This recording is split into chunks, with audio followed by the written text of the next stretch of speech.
Welcome back. मैं मोहम्मद। आज की इस वीडियो में हम एडवांस एक्सेल के टोटल 4 फंक्शन कवर करेंगे। A V E D E V, उसके बाद B E T A D I S T, उसके बाद B E T A I N V और B I N O M D I S T. साथ ही में ये फंक्शंस की जो है कुछ ट्रिक्स मैं आपके साथ शेयर करूंगा, तो आप सभी से रिक्वेस्ट है कि आप इस वीडियो को एंड जरूर देखें। तो चलते हैं लैपटॉप स्क्रीन पर।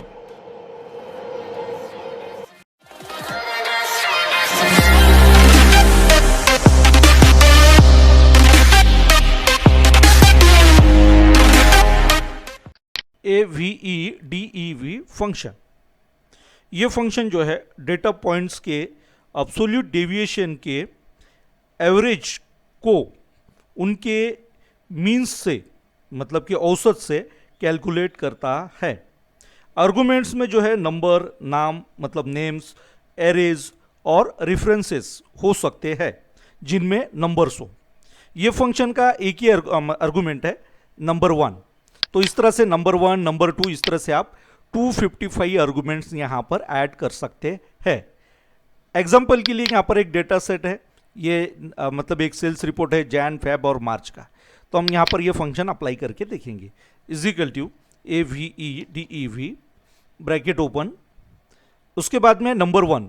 तो हम यहाँ क्या करेंगे, जैन का पूरा जो कॉलम है उसको सिलेक्ट कर लेंगे, हेडिंग और नीचे का टोटल छोड़ करके। उसके बाद कॉमा देंगे। नंबर 2 में फेब का पूरा जो मंथ है, जो कॉलम है उसको सिलेक्ट कर लेंगे, फिर कॉमा देंगे। नंबर 3 में फिर जो है हम मार्च का सिलेक्ट करेंगे पूरा कॉलम, और यहाँ पर ब्रैकेट को क्लोज कर देंगे और इंटर प्रेस करेंगे।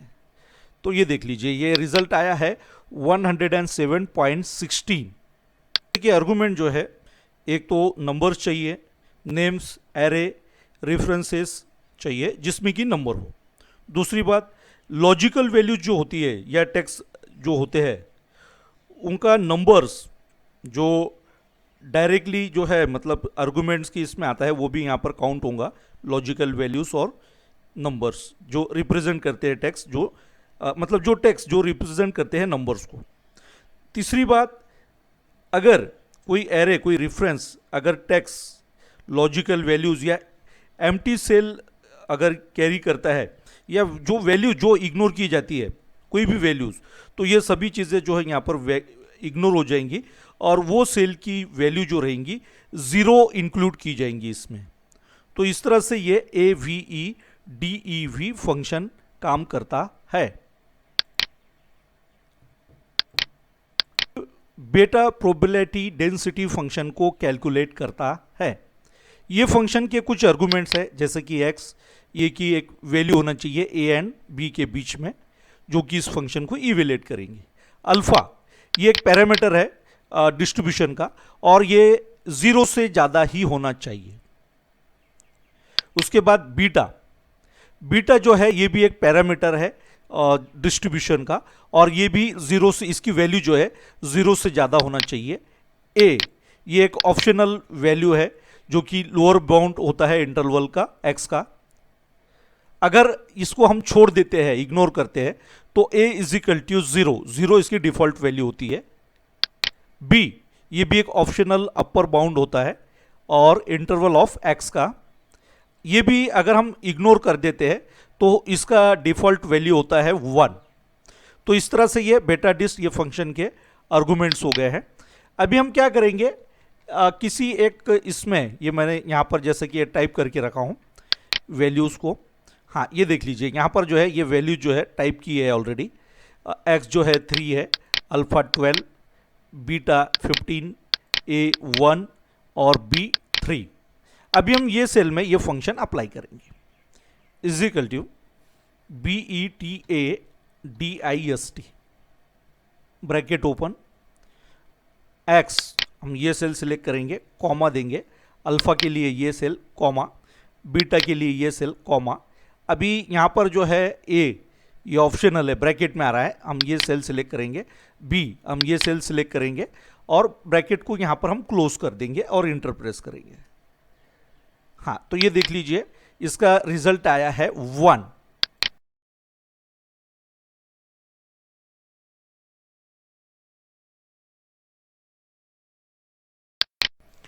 बीटा डिस्ट ये फंक्शन की कुछ एरर भी आते हैं इस फंक्शन में, जैसे कि अगर कोई भी आर्गुमेंट इसमें अगर नॉन न्यूमरिक रहा तो यहाँ पर वैल्यू एक एरर आता है। एग्जाम्पल के लिए यहाँ देख लीजिए, अभी यहाँ पर x में 3 की जगह अगर गलती से कोई अल्फ़ाबेट टाइप हो जाता है तो ऊपर वैल्यू ये एरर आएगा। कंट्रोल Z करके इसको अंडू कर दिया। उसके बाद अगर अल्फ़ा ये 0 से कम है या बीटा ये भी 0 से कम है तो यहाँ पर नम ये एरर आता है। अल्फ़ा अगर सपोज ये -12 हो गया गलती से तो ये देख लीजिए यहाँ पर ये नम एरर आएगा। या बीटा ये कंट्रोल Z करके अंडू कर लिया, बीटा में भी सेम अगर -15 हो गया मतलब लेस देन 0 तो ये देख लीजिए नम एरर आता है यहाँ पे। इसके बाद अगर x जो है ये a से छोटा है मतलब x लेस देन a या फिर x ग्रेटर देन b या फिर a is equal to b तो यहाँ पर नम ये एरर आता है। अभी यहाँ पर हम चेक कर लेते हैं, a की वैल्यू जो है ये 1 है और x की वैल्यू है 3, तो ये तो सेम हो गया। x जो है अगर उससे कम नहीं हो सकता, ये हो गया। उसके बाद में x greater than b, b की वैल्यू 3 है तो हम ऐसा करते हैं x को यहाँ पर 4 कर देते हैं। ये देख लीजिए ऊपर ये नम एरर आ गया है। उसके बाद जो है a is equal to b, अभी यहाँ दोनों पर 1 1 कर लेते हैं। ये देख लीजिए नम ये एरर आता है इसमें भी, कंट्रोल Z। उसके बाद अगर आप जो है a और b ये ऑप्शनल वैल्यू है, इनको अगर आप इग्नोर कर देते हैं तो एक्सेल जो है a इज इक्वल टू 0 और b इज इक्वल टू 1 ये डिफॉल्ट वैल्यू यहां पर कैलकुलेट करता है। बीटा INV ये फंक्शन जो है बीटा डिस्ट इसका इनवर्स है, मतलब उसका उल्ट मतलब पूरा ये है इनवर्स है। और बीटा इनवर्स मतलब बीटा INV ये जो फंक्शन है ये इनवर्स ऑफ कम्युलेटिव बेटा प्रोबेबिलिटी डेंसिटी फंक्शन ये कैलकुलेट करता है। ये फंक्शन के कुछ आर्गुमेंट्स है जैसे कि प्रोबेबिलिटी, ये जो है बीटा का जो डिस्ट्रीब्यूशन होता है उससे एसोसिएट रहता है ये। उसके बाद अल्फ़ा ये एक पैरामीटर है डिस्ट्रीब्यूशन का जो कि 0 से ज़्यादा होना चाहिए। बीटा ये भी एक पैरामीटर है डिस्ट्रीब्यूशन का जो भी 0 से ज़्यादा होना चाहिए, ग्रेटर देन 0। उसके बाद ए ये एक ऑप्शनल वैल्यू है, lower bound to interval of x. अगर इसको जो है आप छोड़ देते इग्नोर कर देते तो बाय डिफ़ॉल्ट इसकी वैल्यू होती है 0। बी ये जो है ऑप्शनल वैल्यू है और upper bound to interval of x, इसको भी अगर आप इग्नोर कर देते हैं तो b इज इक्वल टू 1 ये उसकी डिफ़ॉल्ट वैल्यू है। एग्जाम्पल के लिए यहाँ पर मैंने जो है एक कॉलम में ये कुछ वैल्यूज़ ये आर्गुमेंट्स की टाइप करके रखी है। ये देख लीजिए probability 0.7, alpha 6, beta 8, A1, B2। अभी हम क्या करते हैं ये सेल में ये फंक्शन अप्लाई करेंगे। बीटा INV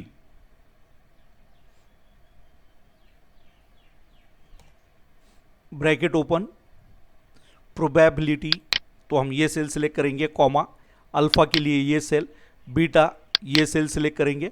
अभी ए मांग रहा है, ये ऑप्शनल है। ऑप्शनल जो वैल्यू होती है जो आर्गुमेंट होता है वो हमेशा ब्रैकेट में नजर आता है यहाँ पे। उसके बाद में बी ये भी ब्रैकेट में है, ये सेल सेलेक्ट किया, हमारे आर्गुमेंट कंप्लीट हो गए, ब्रैकेट को क्लोज किया और इंटर प्रेस किया। तो ये देख लीजिए ये हमारा रिजल्ट यहाँ पर सामने है। की कुछ बातें हमको याद रखना जरूरी है, जैसे कि ये आर्गुमेंट जितने भी दिए हैं यहाँ पर 5, इसमें से कोई भी वैल्यू अगर नॉन न्यूमरिक होती है तो यहाँ पर वैल्यू ये एरर आता है। ये देख लीजिए यहाँ पर ये जो है अल्फ़ाबेट आया, ऊपर वैल्यू ये एरर आया। कंट्रोल Z किया इसके बाद अगर अल्फ़ा 0 से कम है वैल्यू इसकी, लेस देन 0, या बीटा भी लेस देन 0 है, तो यहाँ पर नम एक एरर आता है। तो हम यहाँ पर ऐसा करते हैं, ये -6 करते हैं, ये देख लीजिए नम ये एरर आया, कंट्रोल Z अंडू करने के लिए। उसके बाद बीटा को भी हम सेम ये अप्लाई करके देखेंगे, -8, ये देख लीजिए नम एरर आया।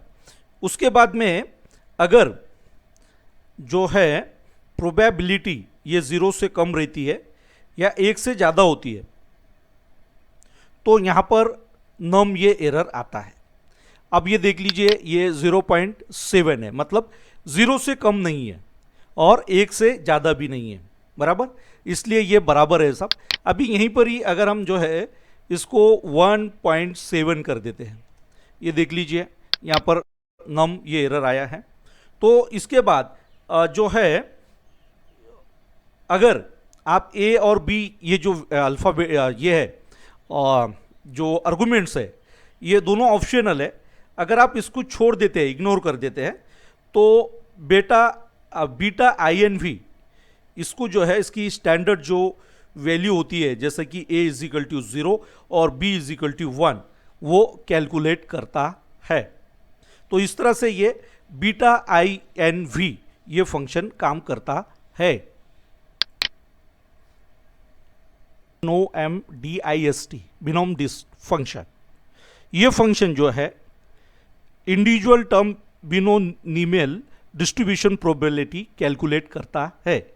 ये फंक्शन के ये 4 आर्गुमेंट्स है, नंबर्स जो कि success number of successes in trial वो रहेंगे, उसके बाद ट्रायल्स ये नंबर ऑफ इंडिपेंडेंट ट्रायल्स, उसके बाद प्रोबेबिलिटीज ये probability of success on each trial, उसके बाद कम्युलेटिव ये एक लॉजिक वैल्यू है, ये अगर जो है कम्युलेटिव डिस्ट्रीब्यूशन फंक्शन के लिए ये ट्रू यूज़ किया जाता है और प्रोबेबिलिटी मास फंक्शन के लिए फॉल्स यूज़ किया जाता है। एग्जाम्पल के लिए यहाँ पर ये कुछ जो है ये वैल्यूज़ मैंने टाइप करके रखी है एक कॉलम में। अभी हम यहाँ पर जो है ये फंक्शन अप्लाई करके देखेंगे। =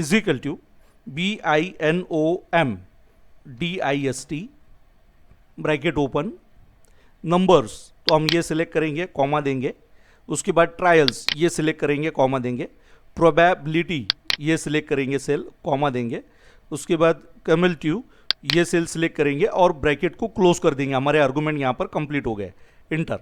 तो ये देख लीजिए रिजल्ट यहाँ पर आ चुका है, जैसे कि नंबर्स ये जो फर्स्ट आर्गुमेंट्स है और ट्रायल्स ये दोनों इंटीजर होना चाहिए। उसके बाद अगर नंबर्स या ट्रायल्स या प्रोबेबिलिटी ये अगर नॉन न्यूमरिक अगर यहाँ पर वैल्यू है, तो यहाँ पर वैल्यू ये जो है एरर आता है। एग्जाम्पल के लिए देख लीजिए, ये देख लीजिए यहाँ पर एरर आया है, कंट्रोल Z।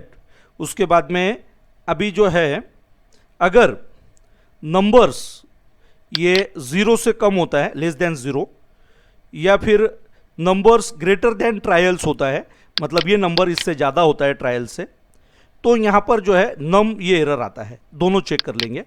पहले नंबर जो है लेस देन 0 मतलब -3, ये देख लीजिए नम ये एरर आया है। अभी ट्रायल्स को हम यहाँ पर कम कर देते हैं, 1 कर देते हैं, ये देख लीजिए नम्स ये एरर आया है, कंट्रोल Z करके इसको अंडू कर दिए। उसके बाद प्रोबेबिलिटी अगर ये लेस देन 0 है या फिर ग्रेटर देन 1 है, तो यहाँ पर भी एरर आता है नम। देख लेते हैं, ये 0.1 है वैल्यू इसकी। अभी हम ऐसा करते हैं, इसको -1 कर देते हैं, ये देख लीजिए नम एरर आ गया है, कंट्रोल Z किया। उसके बाद में ग्रेटर देन 1 मतलब यहाँ पर हम 1.9 कर देते हैं, वो देख लीजिए ऊपर नम एरर आ गया है, कंट्रोल Z। उसके बाद आज का वीडियो कैसा लगा ये मुझे नीचे कमेंट में बताएं। जिनको पसंद आया है वो लाइक कर दे, जिन्हें पसंद नहीं आया है वो अनलाइक भी कर सकते हैं, कोई दिक्कत नहीं है। साथ ही में ये वीडियो आप आपके फ्रेंड के साथ शेयर करें जिन्हें ज़रूरत है उनके साथ, और नए लोग जिन्होंने अभी तक मेरे चैनल को सब्सक्राइब नहीं किया है वो आज ही सब्सक्राइब कर ले, और सब्सक्राइब के बटन के बाजू में बेल आइकॉन है उसको भी प्रेस कर दे, ताकि आने वाले हर नई वीडियो की नोटिफिकेशन आपको टाइम पर मिल जाए। Thank you.